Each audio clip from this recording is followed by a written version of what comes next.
mbalimbali ambazo zinatolewa kama ilivyo ada. Kazi kubwa ya serikali au miongoni mwa kazi kubwa ambazo zinafanywa na serikali katika maeneo yetu, mojawapo ni kuweka mazingira wezeshi kwa ajili ya wananchi kujishughulisha, kutoa huduma mbalimbali, lakini pamoja na kutekeleza miradi mbalimbali ya maendeleo.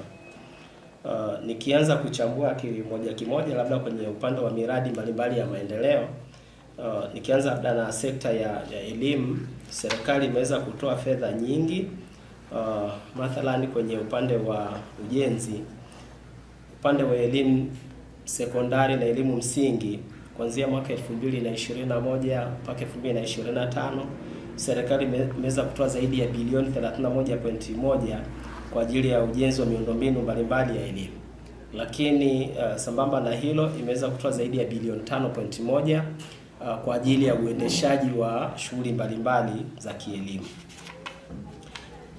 Na hizi fedha zilikowekezwa huko pamoja na utoaji wa huduma imeweza kurahisisha sasa kila kata kuwa na sekondari, lakini kila shule ya msingi kuwepo kwenye kila kijiji. Uwepo wa hizi shule nyingi umerahisisha sasa wanafunzi kuweza kupata huduma ya elimu wakiwa katika mazingira yao, na hiyo imerahisisha wanafunzi kwenda shuleni kwa urahisi, kutembea umbali mfupi, na hivyo kupelekea wanafunzi wengi kuongezeka, tofauti na kipindi cha nyuma ambako watoto walikuwa wanatembea umbali mrefu na walikuwa wanaenda wachache na kumaliza shule wachache, wengi wakiwa wanakatiza masomo yao.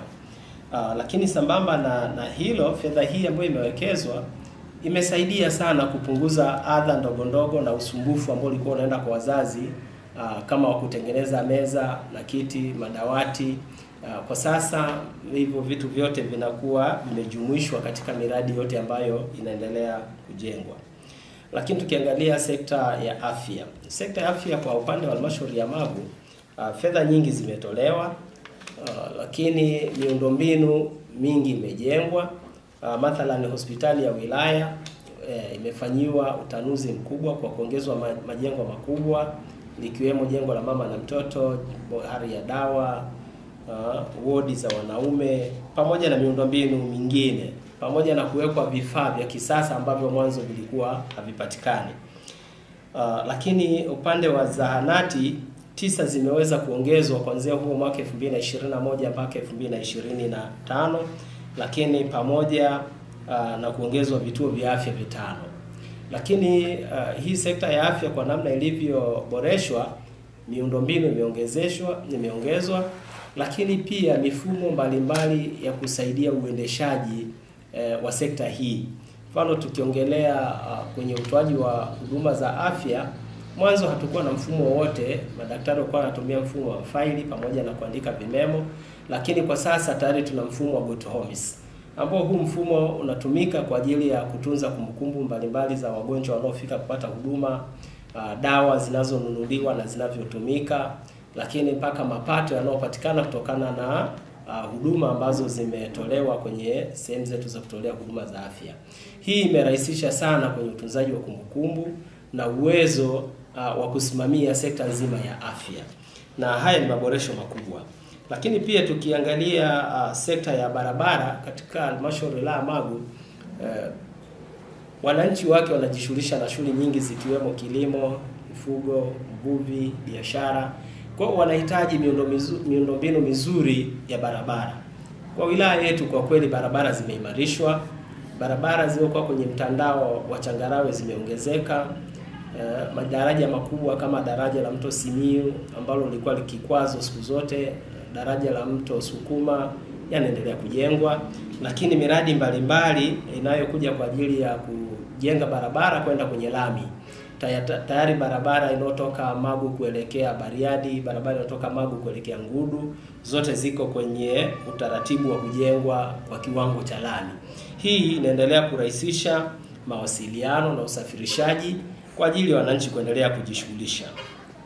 Lakini sambamba na hivyo, ili wananchi waweze kufanya kazi zao vizuri na kuzalisha, wanahitaji maji ya kunywa na maji ya kutumia majumbani.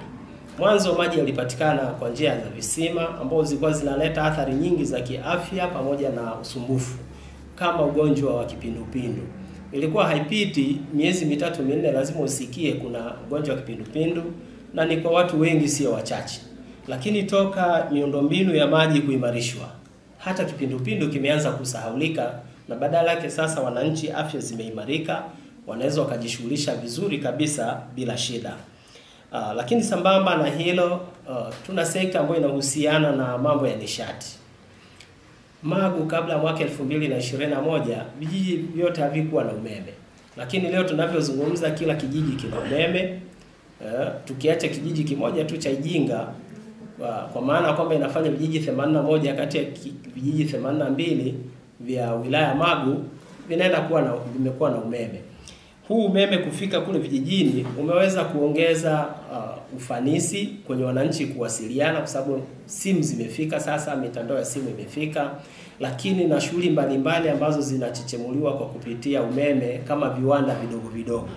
Mwanzo magodauni yote na mashine za kusindika mpunga vilikuwa vinapatikana Magu na maeneo ya barabarani ambako umeme upo. Lakini leo hizi shughuli zinafanyika mpaka ndani kwenye ngazi za vitongoji. Haya ni mafanikio makubwa sana.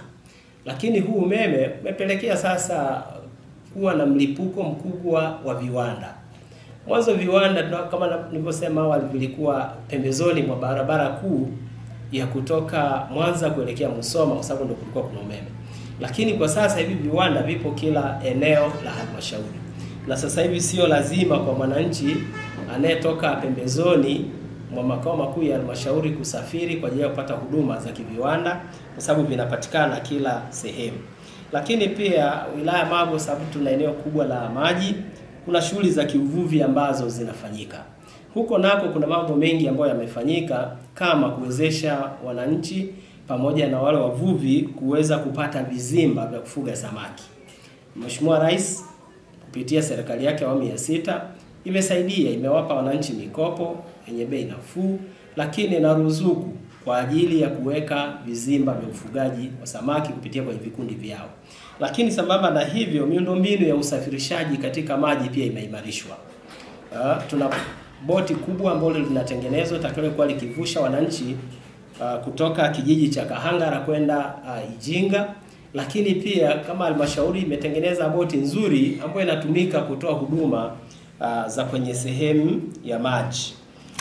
Sambamba na hayo, tukienda kwenye sekta ya mawasiliano, kwa sababu ili wananchi waweze kujishughulisha vizuri ni lazima mawasiliano yawe sawa. Katika wilaya yetu mawasiliano yameboreka sana. Leo mitandao ya simu inapatikana kila eneo la wilaya, na hii mitandao ya simu imerahisisha sasa watu kuwasiliana, watu kujishughulisha kwenye sekta ndogo ya fedha kama hizi M-Pesa, Airtel Money, NMB Mobile, kwa sababu tayari mawasiliano yapo kila kona. Hii imeondoa usumbufu wa wananchi kutoka maeneo ya mbali kuja Magu mjini kupata huduma za kibenki, na badala yake wanapata huduma huko waliko. Lakini sambamba na hilo, kuwepo kwa mawasiliano thabiti imerahisisha sasa internet kutumika kwenye maeneo yote ya kutolea huduma za kijamii. Mfano, Magu nina shule za msingi zaidi ya 114 ya serikali. Zote sasa kwenye kila shule kuna internet. Lakini na shule za sekondari zaidi ya 54, zote zina internet. Nina vituo vya kutolea huduma za afya, vyote vina internet. Kwa sababu hivi hizi huduma za kimtandao zinapatikana kule ziliko facility ambazo zinatoa huduma kwa wananchi. Na hii imerahisisha utendaji kazi, kwa sababu kwa leo dunia imeshahama sasa kutoka kwenye njia ya analog kwenda kwenye dijitali. Na kwa sababu dunia imeshahama na mawasiliano yapo mpaka ngazi ya kijiji, ni rahisi watumishi na wananchi mbalimbali kupata huduma kupitia hii mitandao.